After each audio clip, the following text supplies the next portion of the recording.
time. It's our time, my friends. Time for millions of maturepreneurs, 55 plus, who are hashtag not done by a long shot, to revolutionize how we lead, do business, and innovate our world. I'm your host, Jeanette Anderson, and welcome to my conversations with fascinating people who would rather inspire than retire.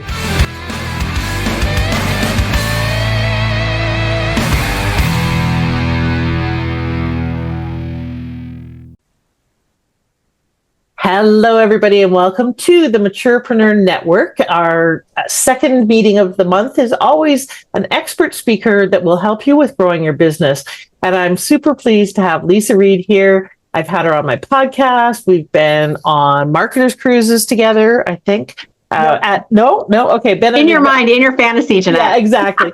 Been at events together, been in the speaking world together, and Leisa is fabulous on this topic of practically using speaking to help you grow your business. So I'll tell you a little bit about her, then we're going to find out, really just let her rock with passing on lots of great information for you. So as the founder of Get Speaking Gigs Now and CEO of the International Speakers Network, Leisa Reid trains entrepreneurs how to use public speaking as a soul-fulfilling business growth strategy.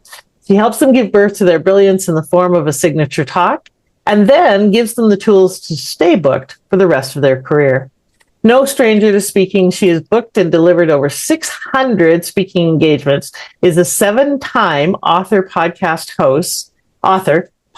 host, and was awarded an honorary doctorate. Oh, I didn't know that, Leisa. That's cool. I want to find out about that. Although Leisa has both a bachelor's and a master's degree in speech communication, she assures her clients those degrees are not required in order to be a speaker. She's a mom, a wife, a dog lover, and loves live rock concerts.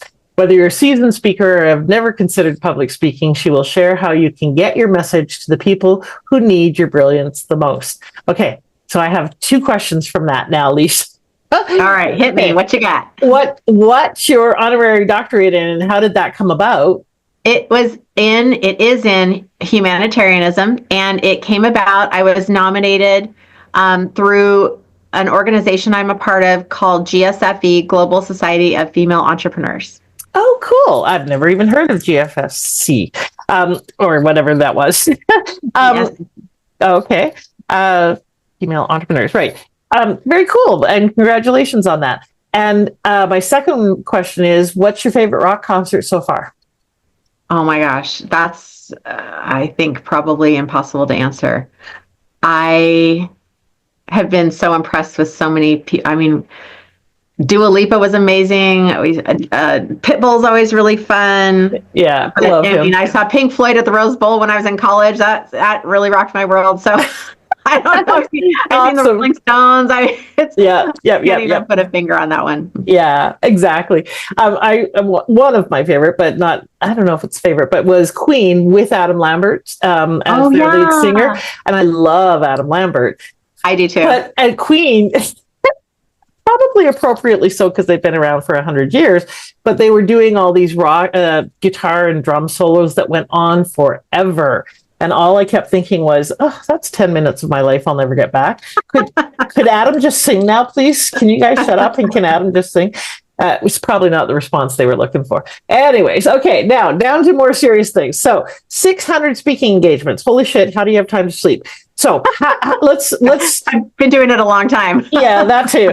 Okay, so tell me how you got 600 speaking engagements, but if you don't want to start there, if you're going to cover that later, then you just rock. You just take it over and go where we need to go. Well, I can share a little bit about that because I don't specifically answer that question in the training, but it started, I'll share how I got started. How about that? Okay. So back in 2013, I made a career move and I was at a really good spot I used to be a senior director of admissions at a university. I was on the executive team and I knew I could do that forever. And it wasn't filling my soul. So I got an opportunity to work for a personal development company, and their offer was, you're in charge of client development, and we do that through speaking. And it was experiential learning, and all you need to do is go out and speak to whoever will have you, and bring in clients. And I said, wow, that sounds amazing, because my bachelor's and master's are in speech communication.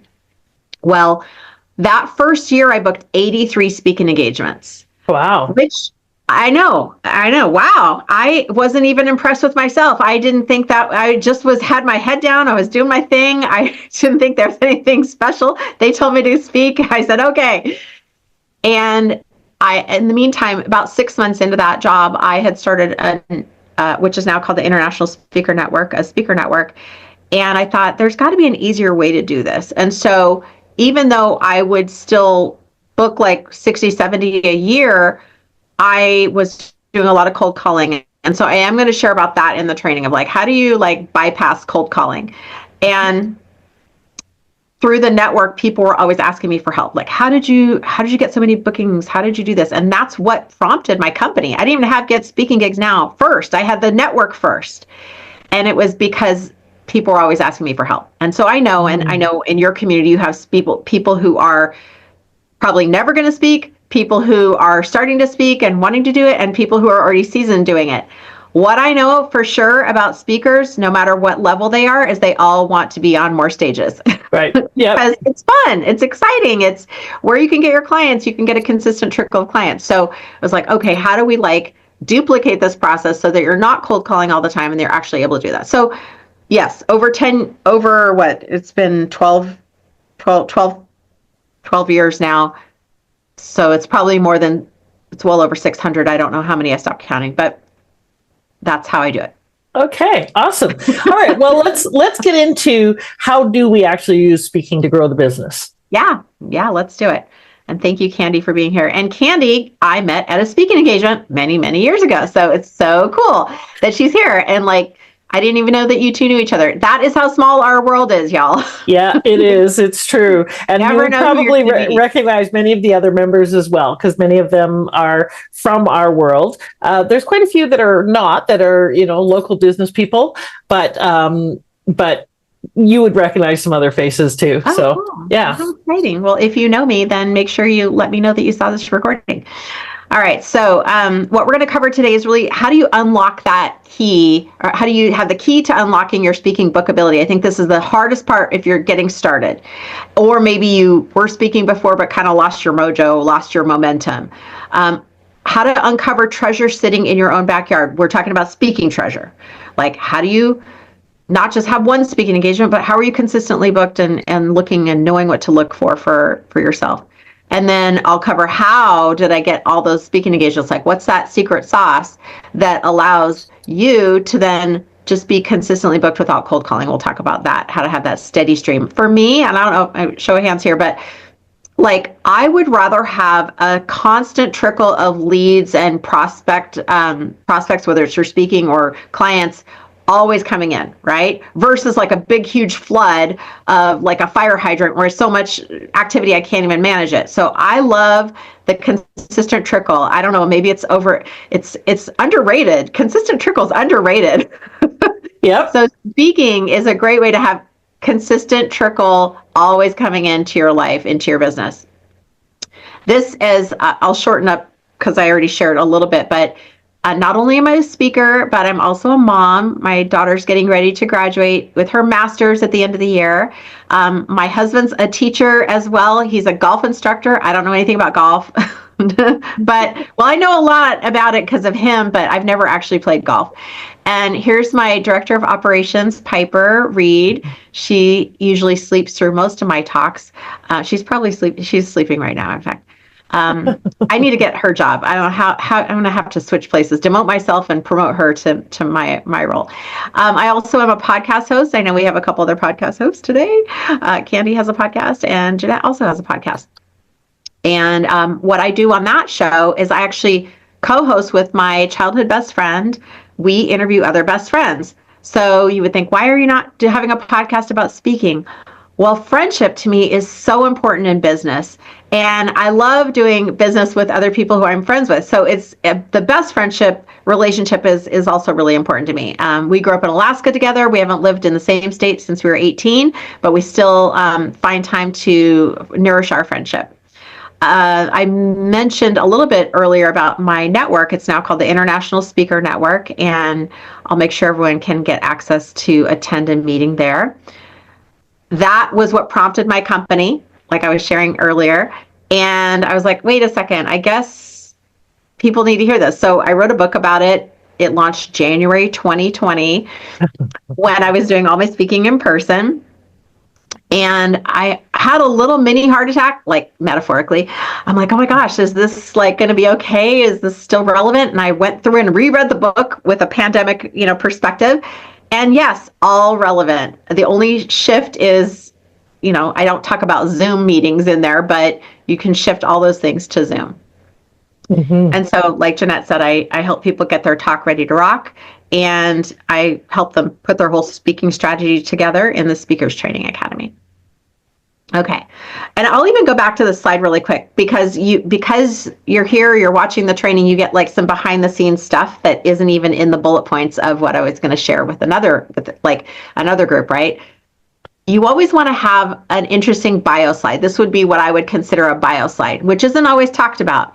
And it's nice to have visuals, especially if you have a lot of words in your presentation. People think in words, pictures, and feelings. So we've got some words on here, but we also have pictures and we have feelings that you can see through the different images. So that's part of creating your bio slide, I think, depending on what your context is. It depends on your audience and what the thing is all about. But you want to tell a little bit of story, highlighting who you are, because you want to do two things. You want to create rapport, like connection, like, oh, we have something in common. I like dogs, or I have a podcast. Ooh, I have a best friend, whatever it is that you found appealing. And then you also want to create authority. Like, why is this person an expert? Why should I listen to them? What have they done? And so we've already dropped in some of those pieces, whether it was in the intro or in the conversation ahead of time, or in this slide right now. So what I'm sharing with you, and I'll even stop the share for a second, Jeanette, to get your opinion, but that stuff isn't really talked about that much in the speaking sector. There's a lot of little secret hidden gems. There is. And that's right? Actually a good one. And I literally just took a screenshot to send to my VA and say, why don't we have this? We need this. Yeah, where is my... and because I have a bio slide that does have some pictures, but it has more stats as well. And it's like, you're right. Just take the stats out and represent them in images. So I already got value. Thank you very much. We can... There you go. Okay. We can end up now. Okay. Oh, yeah. Okay. It's over. Keep going. Okay, so yeah, you're right. That is talked about. It is a subtle little distinction, but you're right. It does have all of those elements of building authority, getting emotional rapport, really allowing yourself to position yourself with just a few little things, including a soft, what we call seeding for any offers that you may have in terms of, oh yeah, and I do this, I help you with your speech, and I have a speakers academy and I have a training. So it's positioned as creating authority, but it also lets people know that you have things that they can avail themselves of. So yeah, brilliantly done. I love it. Yes. And if you're new or listening to this recording and you don't know what seeding is, I'm not going to go into a whole thing on it because I could talk about that for hours, but you want to trickle in, I guess that's the word of the day, trickling in, is your programs or your company or something like that, anything that you're going to be offering or sharing about, or just kind of who you are, what you do, how you help people with. You don't want the first time for them to hear it when you're giving your offer. So that's like a super advanced tip. And seeding, I always say, we are not born from the womb knowing how to seed, right? So it is a skill. And if you're not doing it, that could be affecting your sales. And if you're not doing it yet, you'll probably need to put some reminders in there for yourself to make it natural. So now I seed without thinking about it, which is what we want. We want unconscious competence in this area, but we got to start somewhere. So we got to start like, okay, I need to remind myself, tie a string, put a Post-it, or put a certain slide in there that reminds you. Obviously it isn't going to say seed the audience. You're not going to say that will not be a reminder, but it might be a picture or something like that. Okay. Welcome, Catherine. All righty. So we're going to keep on trucking.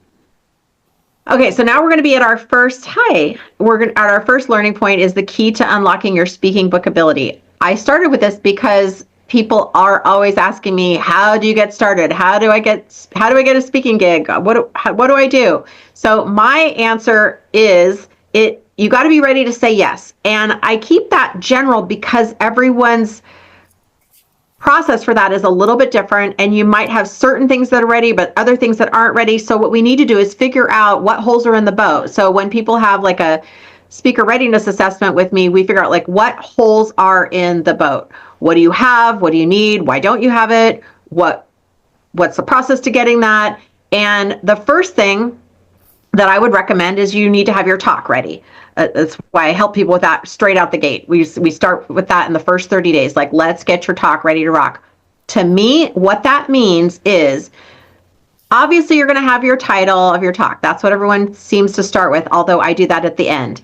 So your title, your description, your learning points, and there's one other really important thing that you're going to need. Does anyone want to guess what you would need as an entrepreneur in your talk? An offer or a next step? Yes. Our call to action, offer, invitation to the next step, whatever you want to call it. That is so when I work with people, we start with that because we want to know, where are we going? Like if you signed up, like let's say you did a volcano tour, you're imagining that you're going to get to the volcano at one point, right? You don't want to go kiss the dolphins when you signed up for the volcano tour. So you want to have that key direction. Where's that thread going through in your talk? Now, the other component that isn't anywhere written on these slides is that you want to be madly in love with your talk. And instead of going from like, oh, what do people want to hear? It's what do people need to know? Like, there's this thing that I have, a framework, a system, a process, a program, a service. What's that magical thing that you give or you create or you offer or you put out into the world that solves their problem? And you have a unique spin on it. You have a perspective. You have your experience. You have all these things that have culminated to where you can offer this thing. That special sauce that you have needs to be in your talk as well. Okay? So that's what we help create. That's why it's not just a write it in ChatGPT. It's like, no, I want to get deep in your soul. When you have chills and you're like, oh my gosh, that's it. This is it. This is okay. This is so exciting. Like, we want that. Yes. Because then that is going to translate when someone says, oh, you're a speaker. What do you speak about? And you're like, oh my gosh, I can't wait to share. This is so amazing. I love it. Right? Jeanette, you get what I'm saying, right? Absolutely. I love speaking because of where I'm taking people. Absolutely. What's on the other side. Yeah. And so then we're excited. If we don't have that ready, then we're kind of hiding. We're like, oh gosh, I hope they don't ask me what I speak about because I don't know. I can't remember. Like, we don't want to have any resistance there. Yeah. So the other thing is we want to have clarity on your ideal speaking paradigm. For me, that means like, are you wanting to speak virtual? Do you want to travel? Do you want to speak in person? Are you keynoting? Are you speaking to get clients? Are you on summits? Like, what's your makeup? And every single person I work with has their own customized makeup of this. So it doesn't have to be this way, that way. You get to decide. What's so cool about being a business owner or an entrepreneur, you get to decide what you want. You don't have to do it like anybody else. You could totally do it how you want to do it. But you do need to be clear on that, because otherwise you'll end up getting offers to do things that don't really fit your style or your, so it's okay to say no, I guess is what I'm saying. Say no to the things that don't bring you joy. And back to that clear invitation to the next step. I cannot emphasize this enough, because often when I'm working with people getting their talk ready to rock, this is the part we spend the most time on, because we can get really confused or doubting ourselves about this part. Oftentimes, and I'm going to stop the share for a second, if we've never sold before, we've never been in sales before we become an entrepreneur, it can be really tough, right? Like, I know Candy, you're like a CPA accountant, or you're like this brilliant person with numbers. I don't know if they taught you sales and marketing when you went to get your degrees or get those certifications, right? You had to learn it. Catherine, I don't know about you. Did you have to learn sales when you became an entrepreneur, or did you learn before? I was a decorator and paint and faux finishing consultant forever till I became a feng shui consultant. And then I was using visuals a lot, right? I would have lots of pictures. I would go to people's houses. I could rearrange it. It was tangibles, and I loved it. And then I had to repivot again when COVID came out. So this turned into a square. And so selling tangible things is a little bit differently than non-tangible items, like just buying a course or watching my videos or this kind of stuff. And I found that the superlatives that I used for isn't this cool, and look at the function and flow, and you can reach your coffee pot, and you can, and so some of these things I've been using before, people have different problems now. They're looking, they're more emotional, they're more anxious, and I've had to keep adjusting and some days it's really frustrating. Yeah, I'm sorry. Yeah, it's sales can be tricky. And so I remember, like, I have a master's degree, but I never took a sales class, right? I took a persuasion class because I happened to study speech communication.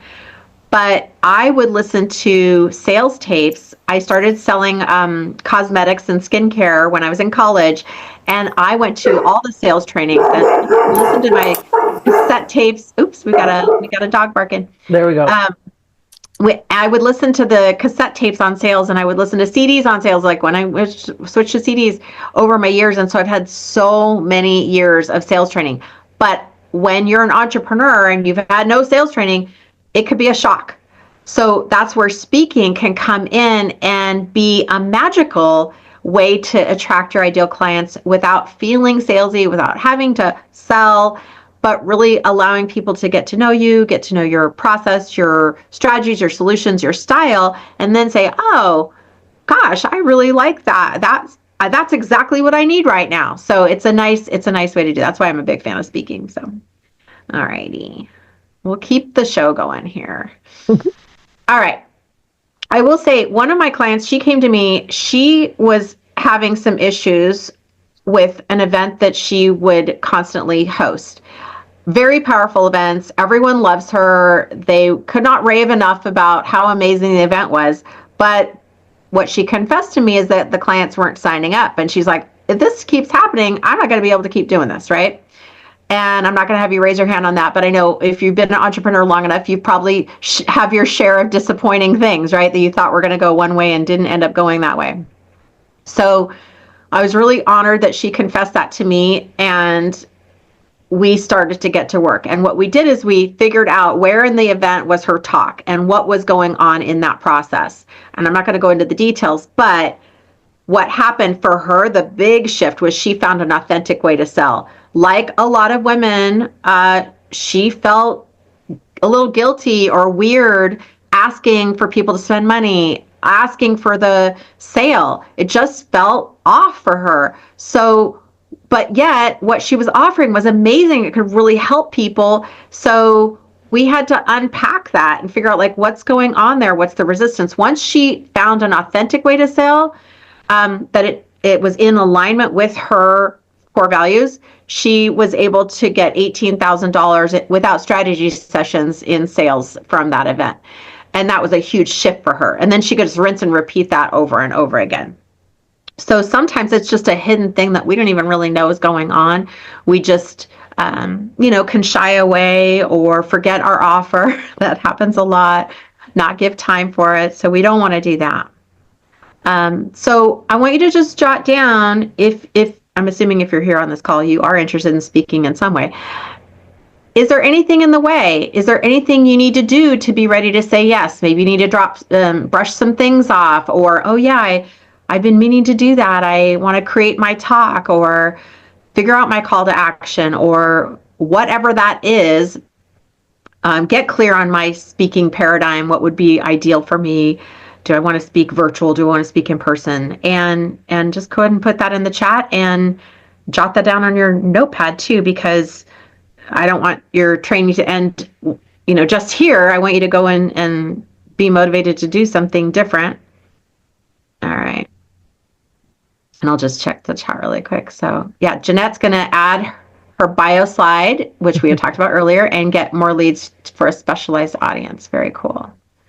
Okay, good.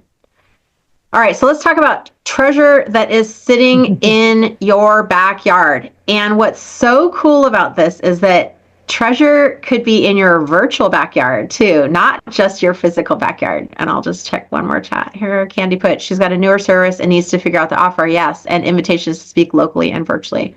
And ironically, even though Jeanette's in Canada, Candy and I know each other. We're both in Southern California, and I know you know a lot of people, so that would be really cool. I would imagine that they could really use what you're offering. So one way I like to think about things when we think like, where could I go speak? What if we have too many choices? Like you have just a big blank white wall, it's sometimes hard to narrow it down. So we're going to geographically narrow it down, even though that's just one technique. But it gives you, and I imagine as we go through this process, you're going to think of some things that you hadn't thought of. You're like, oh yeah, this one, that one. So that's what this is supposed to be for, because our brain likes those ticklers, right? Like you're going through little files, you're like pulling it out. So think locally, like geographically, physically locally. Like, okay, where I live, what's near me, right? And think what's within 50 miles. Because I mean, yes, you could drive more than that, but let's go for the easy stuff first, right? Like what's in the 50-mile radius? There might be chambers or business groups or service groups. Some of these are going to depend on who you offer or who your clients are and what type of business you have. But these can be great if your clients are business owners or people who live in the local area. Those can be really great general audiences for you. Service groups, I'll explain what that is in case someone doesn't know. That would be like Rotary, Kiwanis, or Lions, Stroptimus. Those are different types of service groups. They usually are there with some kind of philanthropic focus, but they also often have speakers. For example, I mean, like we're talking thousands and thousands of chapters all over, or clubs all over the world that all have a speaker every single week. So it's a good place to start if you've never started before. It's a great place to speak if those are your clients. It's not necessarily your sales kind of thing. But if you want to get some testimonials, you want to get practice, you want to get a video of yourself. And I say that it does depend. Some groups are small. I've spoken at a Rotary here. I think it's one of the biggest in California. And they have a huge stage, a huge AV system, hundreds of people in the audience. So don't discount those opportunities. Well, on that note, Leisa, I just spoke at a Rotary here in Calgary a little bit ago, and there was only 35 people in the audience. And really, they're not my people. They are and they aren't, because they're basically a bunch of old retired white guys who don't want to start businesses. But within that audience, and I'm looking for maturepreneurs or maturepreneur wannabes, within that audience, there was 3 people who were still working and or wanted to work. One of them I have a call with him in 2 days and will likely become a client. So they may not be your main audience, but within that audience, there may be your audience. So yeah. And the other thing that's nice about those types of audiences too is they are a room full of people who love to help. Yeah. So if you were looking for more speaking engagements or connections in your local area, it's a great place to say, they're connected. They're connectors. They're out in the community, often community leaders. So it's a good place to check out, because especially when you're first speaking, like I think your first 100 talks, you learn a lot, right? You're like, okay, that I liked, that I didn't like, that was good. This is why I like this one. And so you have a better strategy of what would really be ideal for you. Mm-hmm. Okay. But now we're going to flip it to not just think physically local, but virtually local, because you can speak virtually local as well. There might be other groups, there's women's groups that are, and Jeanette, you probably know this more than anyone, there's local women's groups where they just have one chapter. It was like someone was like, I live in, wherever, USA, and I want to start a women's group, and they might have virtual speakers. So that's another way to also get clients. So it's kind of cool that we have the physical and we have the virtual combination. I speak all over the country, and Oftentimes I'm speaking in different states, different time zones because of virtual. I love it. All right, so then let's say we go to national. Now you're thinking more associations, conferences, conventions, and there's still other groups too that are national. Like I was thinking of eWomen. If your eWomen network is a national, actually international group that has women entrepreneurs in it. There's NABO, National Association of Women Business Owners, has local, state, and national events. So they're all over the country. Associations often have chapters in not just in each state, but sometimes multiple states. Living in California, they often have at least 4 in Southern California and then a certain amount in Northern California as well. So this way you could feasibly turn one speaking engagement into 50 if you wanted to go to all states. And I'm exaggerating because I grew up in Alaska. There's not a lot of association chapters up there, so I'm not assuming they're in every single state. But I know that there's many states that have multiple chapters in them. So once you find that association that clicks for you, that's like, oh, these are my people, they're here, I can really add value, that's where you can start looking further and take one lead and expand it out. So a lot of people don't realize that. International treasure as well. A lot of clients have retreats. Like you might be someone who's like, I would love to have a retreat. And that doesn't mean the only way you can speak internationally. I'm speaking internationally right now, technically, because Jeanette's hosting and it's in Canada. Woo woo. So if you want to become an international speaker, now more than ever, it's very easy. You can speak all over. I've spoken in Australia and Europe and South America and obviously North America, and Africa. So I'm only missing Antarctica and Asia. I don't know if I've spoken in India. Yay. Okay, cool. So just one country. So if anyone knows anyone in Antarctica who wants to have me speak virtually, because I'm not going down there, then I would be happy to do so. But you can do that really easily. Or if you are planning a vacation or a trip, or you have in-laws, or you have my in-laws are in Ireland. If you have people that you want to physically go to an international place, you could do that too and just make a speaking tour out of it. Even if you had one speaking engagement, then all of a sudden it's a business trip. So yay. So there's all kinds of things that you could do. So now's the time to start thinking, where can you start looking? Maybe I'm assuming that something has popped for you. You're probably remembering now something that you had forgotten from before. You're like, oh yeah, there's this place I could speak, or this is a person I could ask. Like let's see what you came up with. Where could you speak after just going through that quick exercise? Well, for me, the service groups, we've mostly been focusing on Rotary, and I forgot that we should be reaching out to Kiwanis and Lions and Optimus and stuff like Optimus, that. Yeah. And so I think we'll go back to those as well. So yeah. I'm adding them back into the list. Or even like National Charity League for you, Jeanette, that's another one. Okay, cool. Similar to Sir Optimus, just a little different twist. Okay. Yeah, Candy has a good point. She said, lots of opportunities here, but need to reach out probably the community groups first. Okay, yeah.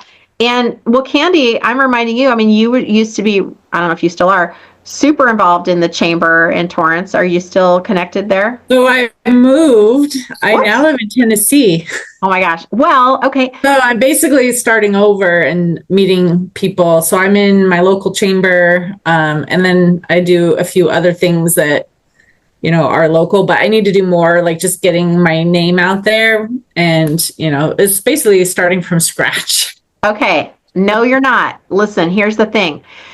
You have so many, all that experience that you had of connecting with the other community that you were in can easily translate. You're not starting from scratch. Like, not starting from scratch would be like, I just opened my doors. I've never been in business. I know nothing. You're not I'm there. Building new relationships. I'll just There we go. There we go. And you don't discount those former relationships. Just because you moved, you're so well known in your community.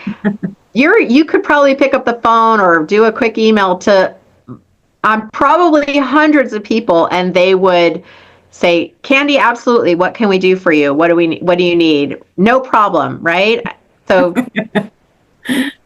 Well, and that's a great reminder for me. I just wrote this down as another task to do, which is to send out an email that is explicitly asking people on my email list, who do you know? What groups are you part of? Do they have speakers? Who can you refer me to? absolutely. Yeah. So that's because I haven't done that explicitly to my list, and Yeah, or even putting on a Facebook, or a social media post, something like that. Sometimes they just don't remember. Everyone's busy. We're all doing our things. Yeah. Catherine, was there anything you wanted to add? Did you come up with any? And if it's okay, I've been in transition this last year geographically and emotionally and different things. And one of my big things is I just don't want to commit. Like, I don't know what I'm doing in September. I don't know what I'm doing. no problem. But I've been hosting a podcast for a number of years. And so I've got up to 70 some odd episodes. And so I'm running that in stages, like 3 or 4 months. And then I take a little break and then a little bit more. So I'm meeting a lot of people and I'm articulating better as an interviewer and my own stuff. And so I haven't really branched out to work on the stage or anything. Like I said, just these longer term, bigger things are just, I'm not even interested in making commitments at this point. So all good. Okay, good. Yeah. See, this is what's nice is that speaking can be there. You can pick it up whenever you want to pick it up, whenever it feels right. You get settled emotionally, physically, all those things. And your podcasting is going to help you just get better and better at communicating and making connections with all those people. So there you go. Very good. Okay. And I'll add another tip in here too. When I host my podcast, I also have a line in there when someone books with me as a guest. Do you have a podcast? Would you like us to be on your podcast? And you can also add a line in there about speaking. Do you know any other places that would need a speaker? So there's all different indirect ways that you could get those referrals. Mm-hmm. All right. Okay. So let me give you access to a few more tips. Hold on a second. I will share one of my clients. She was speaking pretty reluctantly. She had done a program with another speaking coach, but was worried about doing it perfectly, how they taught her exactly, right? And I know I've gotten stuck in perfection city before too. And I was glad that she confessed that to me because I was like, well, you're amazing. And she kept saying she wanted to speak, but just wasn't doing it. And I realized she was suffering from a lot of anxiety around it. She's so extroverted and she's so funny and so brilliant and confident and creative. But the angst about doing it perfectly was just a nightmare for her. So we shook all that off. And I was like, guess what? You can be you. You don't have to be anybody else but you. And it took her, I know that sounds so simple, but it took her a while to agree with that and let herself be okay with that. And she went from 1 gig a year to 5 a month. And she actually started filling her programs through speaking. And now she can do it, in a boat with a goat and a box with a fox and all those things. She has no issues with it. And she's finally settled into this is who I am and it's okay. And I just like that kind of story just lights me up like no other. I love it. So, you can do it. If you would like more tips, I'm giving you more stuff. This is your first free gift. 5 top tips to get more speaking gigs now. It covers more of the things that we didn't get to cover today. And you can just go to getspeakinggigsnow.com/tips, or you can hold up your phone and get it through here. You can do that. Get my Face ID. Does it recognize me? Yes. Okay. And you can do that. Okay. Now let's talk about how would you get those steady stream of speaking referrals. And we're starting to dive into the secrets of how has she booked 600 talks? And I had someone else book for me for maybe 6 months. But other than that, over 10 years, I've done them all myself. It's just easier that way. To me, I find it easier. I don't find it I have help with other things. So I do recommend getting help, help in all the other ways. But this is the system I use, and it came about organically without me having to Google search. Because if you've ever Google searched for speaking gigs or even use ChatGPT, it can feel really overwhelming really quickly, and you start to get into like a rabbit hole of. You could be doing it for years, like just literally researching. And that is not why we're put on this earth. We're not put on this earth to just research speaking engagements. No, we're here to be in front of people. So I call it find your speaker soulmate. I'm going to explain what that is. But this is something that happened to me really organically. I was at the International Speaker Network back in the day when we first started, and I met this woman who also spoke, and she and I started referring each other speaking engagements. And we still do, we've been doing this for 10 years now. And I have other speaker soulmates as well. But how would you know if someone was a speaker soulmate candidate for you? This is someone who speaks at a similar frequency as you. So Candy, great opportunity to go out in your new community and say, like, start scoping out who's at your level, because you're not just starting, who's at your level in terms of business, and who was a good compliment to you, who can you find that like, and trust. You don't need to know them forever, but you build up that trust, you can tell, like when you're in a room, whether it's virtual or physical, you can kind of tell who you're going to connect with. So just use your intuitiveness there and trust that, and then have a separate meeting with them. Like if you're in a chamber breakfast or whatever, like have a virtual meeting with them or have a separate coffee with them so you can focus on them. And really get to know, like, is this person someone that I want to align with? And then as you build up that trust, also you're going to be looking, do they speak to a similar audience but aren't speaking about the same thing I'm speaking?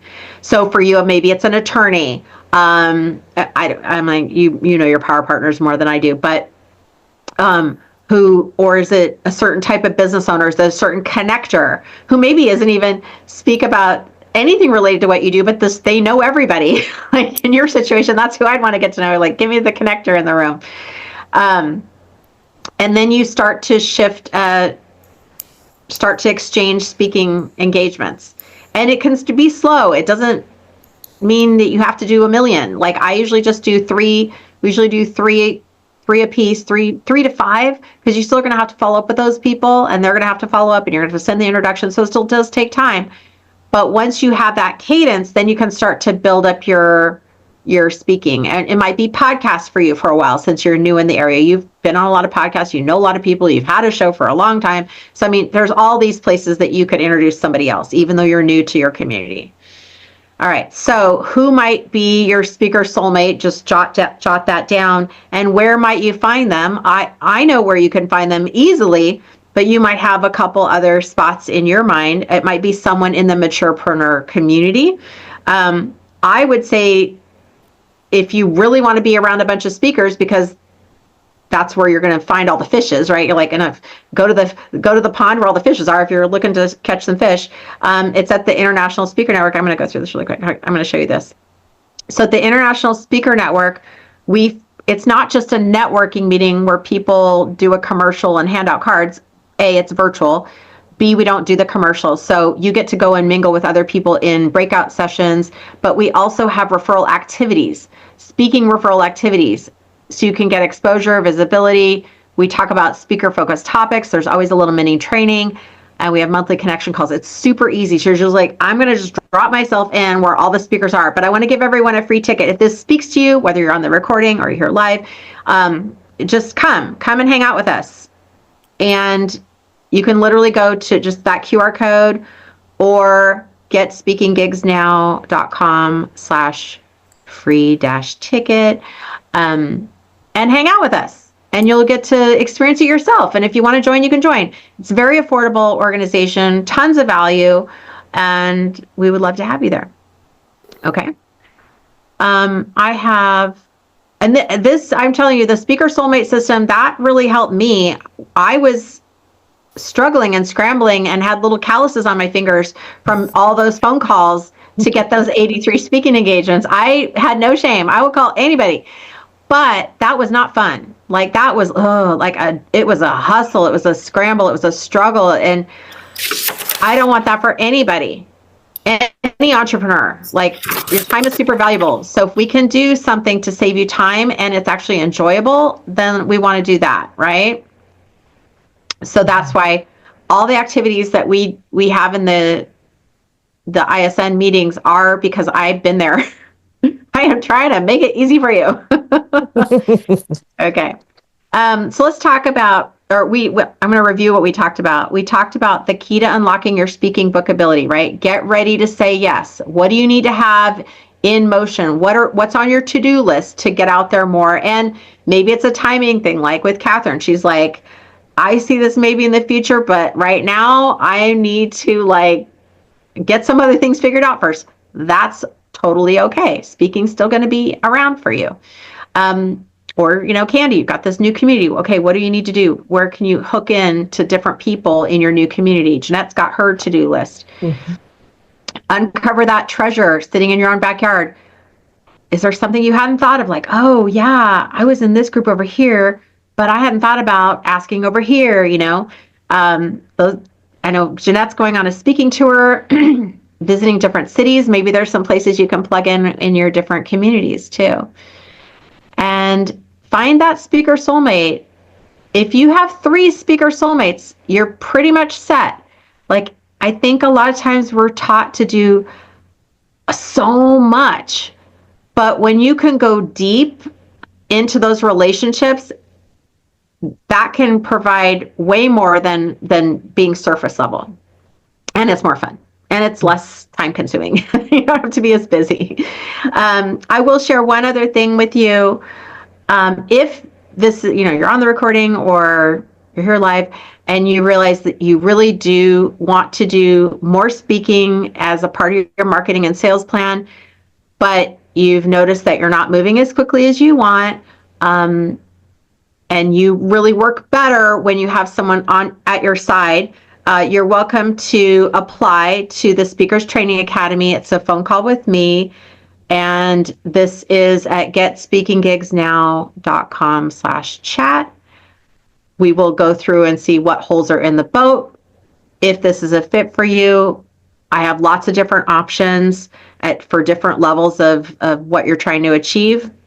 And we'll figure out that together. I'm a very collaborative person, just like Jeanette.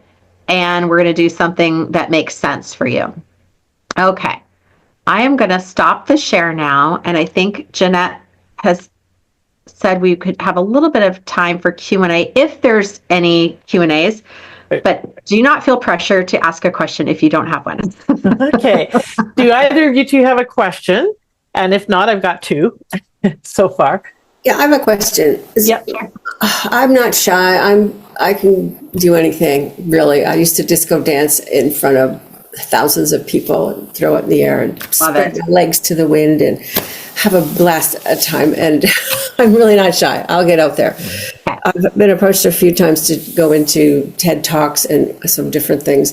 And even though it's interesting, the person that was trying to get me into doing these things was talking about how perfecting a talk, that you've got the emphasis on the right way, and you know exactly when to point your finger, and it felt like robots. It's like dog training. If dog's a robot, it can't put the personality together or feel the room or something like that. Just what's your opinion on how perfect you think that is? So I have talks. I have 3 different talks, and I have had most of them on the webinars here.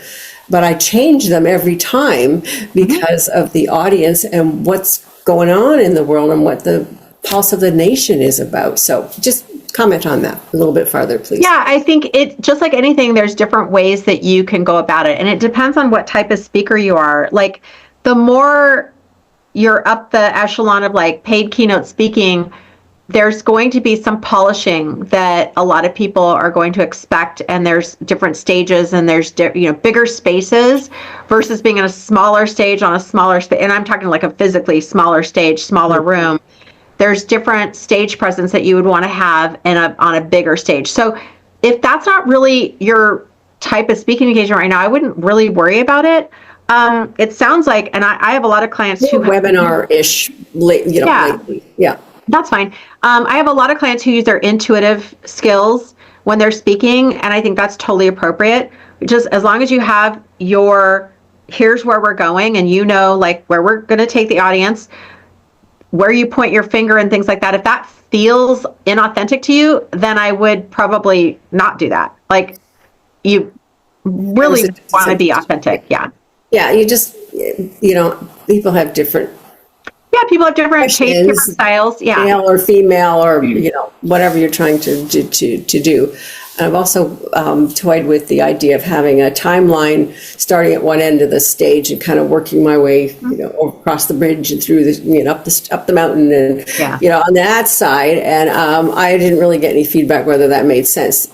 Mostly everybody just stands in the middle of the stage so everybody can see them. Yeah, some people do that, and that's more like an NLP technique as well. I've seen that work. For me, if I know that I'm getting manipulated by the speaker, I tend to kind of not really be a fan of that. Yeah. But if it comes from an authentic place, I think you're good. And you learn a lot in the first 100 talks that you do. I will say that. I mean, there's nothing like, you could read the manual for how to drive a stick shift. But when you actually get in the car and use it, you're going to learn a lot really quickly. So one way to get comfortable with all these things is to go out and do it. Yeah. I know Candy had a question too, I think. Before we go on from there, Catherine, I think there was a great word that Leisa used, which was polished. There's a big difference between polished and perfection. Perfectionism is I got to get it right, and it's all about you. Polished is I am an expert in my craft. I master the craft. I learn how to do it well. And really importantly, I know where I'm taking this audience. I know what my end objective is and what my teaching points are. So there's I call them pillars and posts along the way. Now, how you get from one pillar to the other, or the stories you put in, or those things are a matter of really mastering the craft. And then you have the flexibility to go off. But if you don't have that grounding, because I've seen speakers do this, wing it and just think that they're so brilliant that they can just provide value. And they do provide value, but it's all over the place. And I feel lost, and I don't feel like they know where they're taking me. And so I feel kind of like, where are we going? And you lose your audience that way. So knowing your objective, knowing the route, and there is also artistry to stagecraft. Really good actors and actresses are performing, but we lose ourselves in that performance, in that story, and we appreciate the degree of expertise in that. Are they being perfectionists? No, but you're damn right they know where they're going on the stage and when they're getting there and how they're getting there, right? So I would say that polish versus perfection is probably a good mantra for you. Okay. Candy? One question is, do you really even need one sheets anymore? Because I know that was a thing that people were saying you had to have. And I don't know nowadays if you're going to, talk to someone, whether you call it pitching or whatever you want to, call it. I don't even know if those were even needed any longer. And then my second question basically is, obviously we're starting out, I would say most of the time, with free speaking and hoping that's just going to help, grow, people who are finding out about us and, buying our products and stuff. But if someone at some point asks you, like, how much do you charge? Like, how do you determine what is a reasonable fee for something like that? Okay, so the first question is about one sheets. Okay, so here's my opinion on that. It's complicated. So, are you going to physically hand someone a piece of paper? No. But whatever you're going to put on a one sheet, whether it ends up being obviously going to be a digital one sheet, it's going to be duplicated like on a landing page on your site, or maybe there's a link in your signature to that as well. You want to have it in case someone asks you. But the most important thing about having a one sheet is that you put all the things on there that are going to be needed. Because if you're going to be a speaker, they're going to ask you for your talk title, your talk description, your learning points, your headshot, your intro, your bio. Like, there's a lot of pieces that are going to be on the one sheet that you're going to need to have ready anyway. So to me, it's like, make your one sheet, but have a link to your speaker page. And if you want, put it in your email signature, or you could have that, like, add that into your social media, things like that. Mm-hmm. Okay. So then your second question was, I kind of lost the Payment. second question. If It was about, if they ask you what you charge or something to Oh. speak. yeah, that's going to be relative to depending on what kind of groups you're going for, what their budget is, and things like that. I always recommend having a table that you've decided for yourself well before they ask. Like, what's my cost? What's my fee for travel or speaking, or if it's virtual, if it's local? You want to have those different tables filled out so that you're not kind of making a decision off the cuff or in that conversation. You've used your higher conscious thinking to make those determinations, and what your joy is going to be. Like, if I'm traveling this many days or this long or this far, like, does that make a difference for me? That's what I would recommend. And you may also want to take a look at what other people who are doing similar stuff charge or not, depending. If you know that you're up against the same person all the time, then that might be a factor. But I also have a sheet that is value exchange options. So if I do end up discounting or speaking for free, I provide that to them and they provide value back. They record my session, or they put me in front of their board, or they give me 3 referrals, or there's a bunch of things they can choose from that, because that way there's a reason for the discount or the doing it for free, and you get valued, which is important. Kind of following on from that, Leisa, speaker reels. How often do you do, what percentage of type of speaking do you do most? So what percentage of paid keynote or paid engagements, what percentage of free make an offer on the stage, etc.? Just to give people some context. For me, I work specifically with entrepreneurs who are using public speaking to grow their business. It is not people who are wanting to be professional speakers, full-time paid speakers. That's not who I work with usually. Now, that's not to say that some of my clients don't end up being paid speakers as well, because they might fall into both of those things. But it really depends on who your clients are and what your message is and what your offerings are. Because when you're a paid keynote, you're not selling from stage. Two completely different strategies. I always say speaking is like a deck of cards. Lots of different games. Strip poker is very different than solitaire. So we have to figure out what game are we playing and then how do we win? And you might have multiple strategies depending on what you're offering. But you just want to do what makes the most sense for your business. For me, I speak in order to attract my ideal clients and because I think it's fun. But paid keynote speaking is not my number one strategy that I use. Okay. And so then you probably, do you have, I know you've got a speaker page, etc. In terms of people who are booking now, okay, so post-COVID booking, whether it's a booking agent or agency or conference organizer or just the person in charge of speaking for the networking group, what are they asking you for now? Same as what they were asking before COVID. Okay. Yep. I never get asked for my speaker reel, ever. Never. Okay. But Right. I have it on my site if they want it. And I have different recordings of talks that I've given on my YouTube channel. They're private. So if someone asks for me, I can easily get it. So we kind of go back to that first topic where we're talking about the key to unlocking your bookability. If something is stopping you from, and like, oh, I need my speaker reel, I need my speaker page, let's get it done so that that's not stopping you anymore. Because it is nice to be like, hey, if they ask me, I've got it. Yeah. And you're just more confident. Right. And if there's anyone listening who doesn't know what a speaker reel is, or a sizzle reel, it's sometimes called, it's simply a short video with, sometimes long, but usually short, with clips of you speaking virtually or on stage.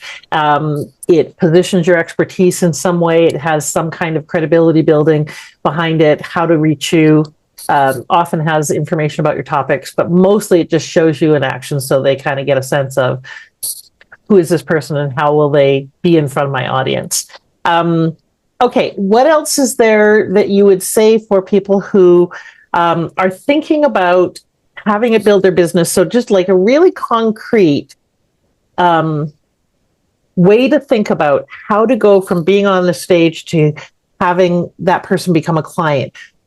Talk a little bit, I know it's partially the offer, but just talk a little bit about how do we get those audience members into a conversation with us. So you modeled it really well here. Yeah. But yeah, I mean, you need to give them a way to do that. Yeah. whether it's through the email nurture sequence or through the direct link, or, some of my clients actually have something where people purchase something. So it depends on what your call to action is. But when I work with people, it's like we figure out what would you be comfortable with, Yeah. combined with what's your business offering, like what's going to move the needle, and then your audience and the talk. It all has to kind of mesh together. You don't want it to be like you're wearing colors that clash. Like you want it to just flow nicely, and that has to do with the person inside too. Like if you're gonna freak out, we need to find an unfreak out about like call to action, right? An unfreakable call to action. All right. So just in terms of kind of a meta teaching, and then I'll let everyone go. One of the things that Leisa has really modeled brilliantly here, we mentioned seeding at the very beginning. So I might have missed one or two, but I have so far 11 points throughout this conversation where she seeded either an offer, well, not an offer, or her expertise and ways to work with her, etc. And yet I would I would guess that none of you feel pitched to. She also made 3 offers and 11 seating in this conversation, and yet you don't feel pitched to. That's what you can do in terms of being subtle but effective. The 3 offers were her 3 lead magnets. Well, 2 lead magnets and a direct call to action to work with her and book a call. All right. So those are some of the ways, if you want to go back and look at it from that perspective, you can see how can you drive people to a call with you or get them on your list so that you can follow up and convert them into clients through a discovery call, through an email sequence, through inviting them to a webinar, whatever your next step is, whatever your step is. And if you're not clear on that, either call Leisa or call me and get clear on what is your offer and what is the customer journey. How do you get people from they don't know you to being a client? Because if that's not articulated, you're not in business. All right. So thank you so much, Leisa, for being here. Is there any last thing you'd like to leave people with before we wrap up today? No, it's been amazing. Thank you, Jeanette, for bringing me in as an expert into your community, and just keep on doing what you're doing. Be amazing. Awesome.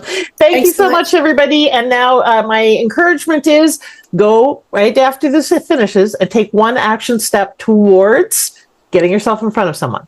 So go figure out a podcast you can be on and send them an email. Go do something that gets you into action on speaking, even if it's a small step, so that you can action this, not just listen and go away and then widen the gap between what you know and what you're doing. Because that doesn't serve you, that just stalls you out.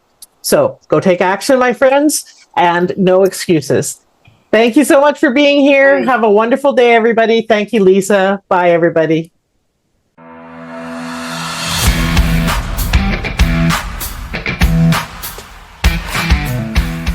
Thank you for listening. I'd love it if you left a comment and subscribed. And I encourage you to apply one aha from this interview right away so you can turn your wisdom into wealth and your contribution into positive change. Bye for now.